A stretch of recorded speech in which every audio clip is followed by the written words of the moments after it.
사이다 무비튼. 남편의 친어머니는 남편이 고등학교 때 돌아가셨고 겨우 반년 후 시아버지가 재혼, 그리고 바로 여동생이 태어났다고 한다. 결론적으로 시아버지는 자기 아내가 투병 중에 이미 바람을 피우고 있었단 말이 된다. 심지어 시아버지가 재혼한 새어머니는 남편에게 네가 있으면 방해가 된다면서 집에서 나가라고 했고, 남편은 돌아가신 시어머니의 친정, 자기 외갓집에서 살게 됐다. 그 후 남편은 자기 아버지를 서류에 보호자 도장이 필요한 때를 제외하고는 한 번도 본 적이 없다고 한다. 그러다 보니 새어머니와 이복 여동생과는 남남처럼 살았고, 성인이 된 후에는 자기 아버지와도 전혀 만날 일이 없었다. 비록 친아버지이긴 하지만 재혼 후에는 새어머니가 하는 말만 듣고 자기 아들을 내쫓는데 합세한 사람이기 때문에 미워하고 있었다. 어른이 된 이복 여동생은 남의 남편을 빼앗아 결혼을 했는데, 이복 여동생과 결혼한 사람이 다름 아닌 남편의 사촌 여동생의 남편이었다. 두 불륜 남녀는 같은 직장 선후배 사이였는데 이복 여동생이 일방적으로 사촌동생 남편에게 꽂혔고, 기혼 작업 말건 막무가내로 쫓아다니다가 마침내 1박 2일 사원 연수를 틈타 사촌동생의 남편을 자기 남자로 만드는 데 성공. 그날 이후로 불륜 관계가 확립되고 말았다. 물론 남녀 관계는 쌍방의 문제인 만큼 어느 한쪽에 일방적으로 책임이 있는 건 아니지만, 이복 여동생은 임신한 것을 무기로 사촌동생 집에 당당히 쳐들어갔고 사촌동생에게 당돌하게 이혼을 요구했다고 한다. 사촌동생 부부는 아이가 없었는데 그 점을 전략적으로 이용한 게 아닌가 싶다. 사촌동생 남편은 대릴사위였기 때문에 사촌동생 친정에서 대접받는 존재였지만 불륜이 발각된 후에는 쫓겨나는 신세가 됐다. 이복 여동생은 자기가 원하는 남자를 차지했다는 성취감에 들떠서 마냥 신이 났었던 모양인데, 왜냐하면 사촌동생 남편이 굉장히 돈도 많고 외모도 수려한 잘나가는 남자라고 굳게 믿었기 때문이었다. 겉모습만 보자면 사촌동생 남편은 돈도 잘 쓰고 명품으로 차려입고 다니는 사람이었고, 본인이 본인 입으로 금수저라고 떠들고 다녔으니 그렇게 믿는 게 당연했을지도 모르겠다. 방해물이었던 사촌동생을 떼어내고 그 남편을 손에 넣고 자기 뱃속에는 그 남자의 아이까지 있었으니 이제 자기는 셀럽으로 신분 상승이 되어 호화롭게 살 거라는 기대감으로 충만되어 있었다. 하지만 실상은 사촌동생 남편이 부유했던 건 대릴사위 시절의 얘기고, 이혼을 하고 난 후에는 그냥 평범한 이혼남에 불과했다. 그 남자가 부자로 보였던 건 사촌동생의 친정이 재력가였기 때문이다. 그러니까 남편의 돌아가신 친어머니 친정은 전통 깊은 지역 유지였다. 사촌동생의 아버지는 빌라와 아파트 단지와 대형 주차장을 소유한 대형 부동산을 경영하는 분이었다. 다시 말해 사촌동생 남편은 남자 신데렐라였던 것이다. 처가 돈으로 지갑이 두둑하고 명품으로 매일 차려입고 다니던 사촌동생 남편이 속사정을 모르는 여자들 눈에는 돈 많고 세련된 남자로 보였을지도 모르겠다. 사촌동생 남편도 자신의 부가 어디에서 나오는지 어느 순간 망각했던 게 아닌가 싶다. 또 사촌동생의 아버지이자 남편의 외삼촌은 돌아가신 시어머니 외에 다른 형제가 없었기 때문에 집안의 재산은 외동딸인 사촌동생과 남편이 상속받았다. 부동산 회사의 토지 절반이 남편 명의로 되어 있었기 때문에 남편은 몇 년 후 지금 직장을 조기 퇴사하고 부동산 회사에 입사할 예정이다.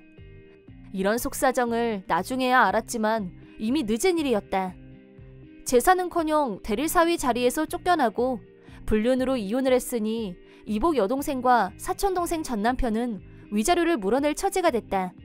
사실 다니던 직장도 장인이 사촌동생 남편에게 알선해준 곳이어서 불륜이 알려지자 퇴사를 할 수밖에 없었고, 이복 여동생도 똑같이 퇴사를 했다.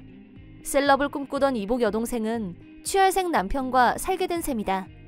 친어머니가 돌아가신 후 외갓집에서 자란 남편은 사촌동생, 외삼촌과 친가족처럼 지내왔고, 나도 사촌동생과 각별하게 지내왔기 때문에 이복 여동생 소식을 듣고 고소하기 그지없었다.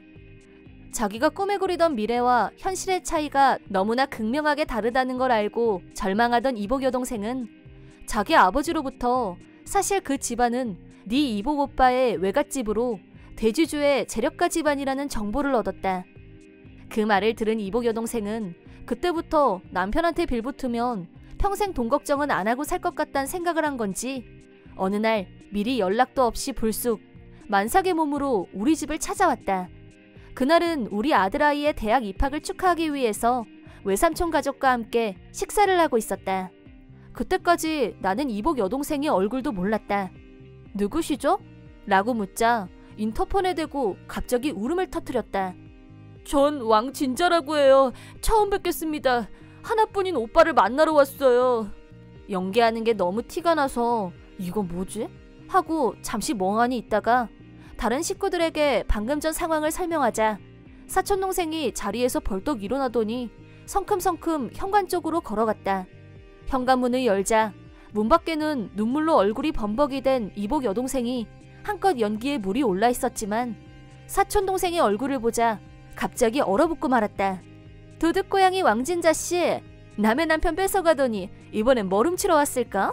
접근금지 명령 변호사한테 들었을 텐데 혹시 위자료 더 내고 싶어서 왔나?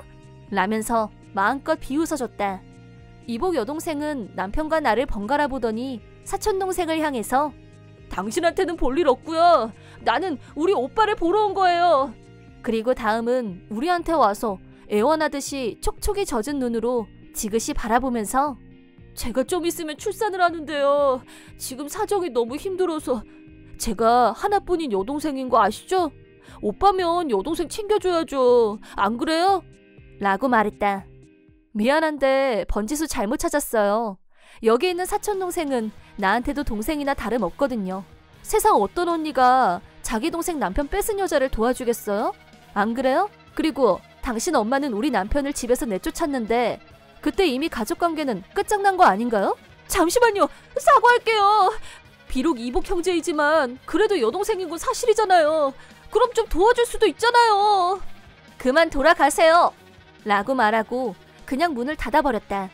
그리고 사촌동생에게 소금을 가져다 줬다. 사촌동생은 사방에 소금을 뿌리고 액땜을 했다.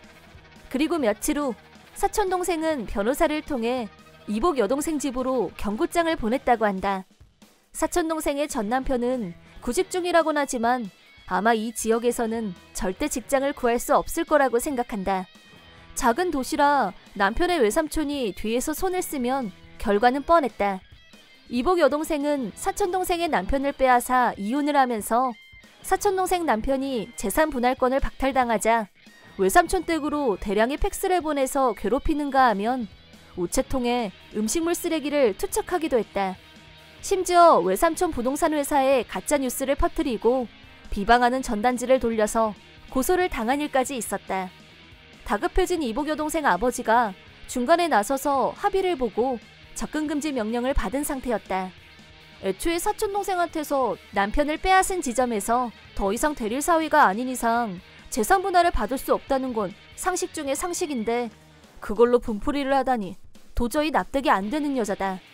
얼마 후 이복 여동생은 아이를 출산했지만 사촌동생의 전 남편은 여전히 취직도 못하고 어디서 오라는 것도 없이 백수로 지내고 있다고 한다. 이복 여동생의 엄마는 예전에 자기가 버린 전처의 자식이 현재 쟁쟁한 재력가가 되어 있다는 사실을 알고 나서 직접 남편한테 전화를 걸어왔다고 한다. 너도 이미 다 알고 있겠지만 내 딸이 너랑 피를 나눈 네 동생인 건 틀림없는 사실 아니니? 예전 일은 내가 사과하마. 지난 일은 다 있고 앞으로는 가족이 서로 의지하고 힘을 합쳐서 잘 지내보자. 응? 그 말을 들은 남편은 시원하게 비웃고는 당신들 같은 사람들을 돕느니 차라리 아무 연고 없는 불쌍한 사람들 도우면서 덕이라도 쌓는 게 나을 것 같은데요. 지금 힘든 것도 당신 딸이 남의 것 함부로 탐내다가 스스로 벌 받고 있는 거잖아요. 벌 받고 회개하세요. 전 도울 생각 없어요. 너 잘 생각해봐. 내가 널 외갓집에 보냈으니까 네가 그 재산을 물려받은 거잖아. 그럼 내 지분이 분명히 있는데? 나도 분명히 네 엄마야. 무슨 그런 흉측한 망언을. 전 인간 쓰레기를 부모로 둔 적이 없습니다. 내 어머니는 친어머니 한 명뿐이란 거 명심하세요. 그렇게 당신 딸이 걱정되면 저나 제 외삼촌 영향력이 없는 먼 곳으로 이사를 시키는 게 훨씬 좋을 겁니다. 내가 왜 내 딸을 멀리 보내? 돈이나 보내! 그 많은 돈 타뒀다 뭐해? 당신한테 줄 돈은 10원 한 장 없으니까 꿈 깨세요. 그쯤에서 남편은 전화를 끊어버렸다. 남편은 계모한테 쫓겨났을 때의 일을 오랫동안 상처로 간직하고 있었고 엄마를 잃은 슬픔과 아버지한테서 버림받은 원망까지 혼자서 해결할 수 없는 슬픔의 덩어리가 가슴에 박혀 있었던 모양이다. 하지만 시원하게 되돌려줄 날이 왔다며 홀가분한 얼굴이었다. 그 후 이복 여동생은 남편과 함께 다른 지방으로 이사를 했는데 위자료를 갚고 나니 수중에 가진 돈도 없고 빚까지 지다 보니 일단 먼 곳으로 떠나오긴 했지만 어린아이를 데리고 두 부부가 쥐꼬리만한 수입으로 정말 궁핍하게 살고 있다고 한다. 남의 것을 뺏어서라도 갖고 싶어 했던 이상적 생활과 너무나 차이나는 현실을 살게 된 이복 여동생은 지금 과연 어떤 기분일지.